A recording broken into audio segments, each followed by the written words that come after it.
Ko tēnei, te kura o Tauranga. I roto I tēnei rauna, tua ono. Tauranga Boys College, me Hastings Boys High School.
Ai, ka timata I te kuro Hastings Boys, o tangi te whio o te kai wawao, te kai riwhi.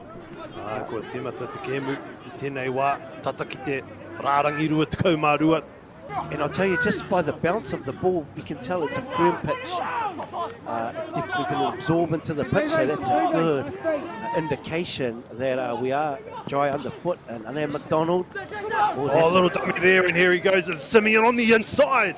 And ko tērā McDonald, ka whio atu inaina kia Satu, and ko wai tērā Matu te maipi. E piro ana, te piro tuatahi o te kēmu nei. Yes, he's probably the hottest All Black going around at the moment. And speaking of All Black, Sam Kane, Daniel Braden, Royce Willis. Kei ko nei te poro inaina nei mo Tauranga. Yeah, and koira te raruraru. Ki te hihia koe, I roto I tēnei wahanga o te whira, the 22, if you want a risk of just going all in. But there's any, oh, that's a good turnover. Yes, he was over the ball, Tauranga Moana. Lining up the kick, plays on the wing. And it's good. Sopa, tēnei e whangai ana ki Wanganui, o te rārangi rā, ka hoki atu kia McDonald, ka puta atu inaina kia Kuras, ko Satu, inaina, ko te maipi, ko a piro ia, ko ia, nāna I te piro tua tahi, nāna hoki, te piro tua rua, ko Matu, te maipi. Pretty much right in front. He's 100% too, isn't he? Te kai whana, Nathan te Thron.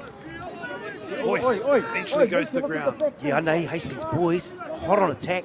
It's the first time they've really breached Tauranga Moana. Engari, kei te umahaere, see someone to straighten it up here. Ko ngā pau mua. Oh, ana, ko pai, te rārangi piro, ana, ka riru I aia, tēnei o ngā piro. And once they breached, ko te haumaru a Tauranga Moana, just what they needed just to stop that juggernaut momentum of Tauranga Moana. Ana. Hanga kōrero, alright. And I see McDonald, the halfback, he's at the front of the line up there. So they've managed to tāhai te pōro Hastings. Yeah, that's a big play. That wasn't in the script, was it, Anaru? No, as they look to spread it from their own goal line. Oh my goodness. Kua whakawhiti te pōro, kua piro a Tauranga Boys College. Taku, yeah, and Mika, he just seen that outside the fence. Sort of drop quick tap, Maui to Taivale, hit down. Anei te mahiri o te kapo pango. Ai tatarawa, Hastings Boys inaine, te maka kia Yoasa, he piro. ki te kokonga. Ko Mika Iwasa. Is very rewarding. Just watch him connect to see if he can convert his own try. And just come off, but he struck that very, very well. Ka whāngai a McDonald, te nonoke, e putuna ana ki te taha matau. Curtis, he makaroa. Oh, slicing through again, it's Satiu this time in the corner, too easy. He piro, kia Satiu. Just going through his process.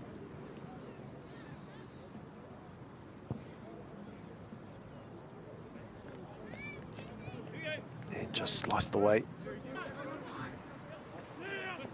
Curtis, he makaroa. Anei a McCoy.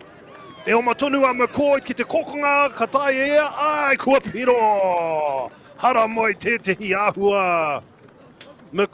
Tommy McCoy. Tommy McCoy is one to watch for the future.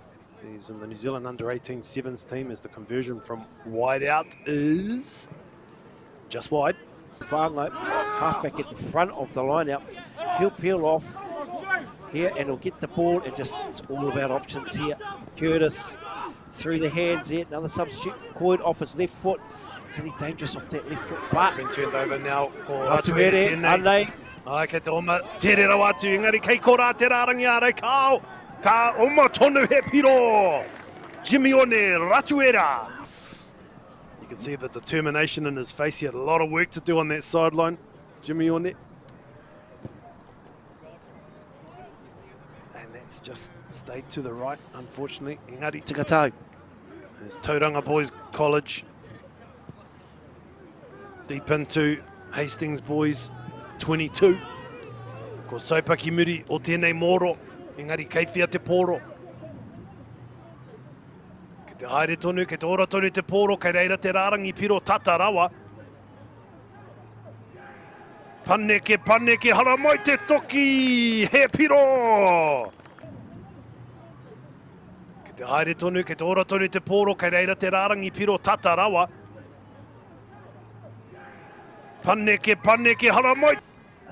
Gets on, and here we go, McCoy, and he's just, it's not an easy day for kickers, but he's managed to, Just definitely kicking into a breeze. Outside the 22, into the forwards, pay up, taken to ground, recycling quickly.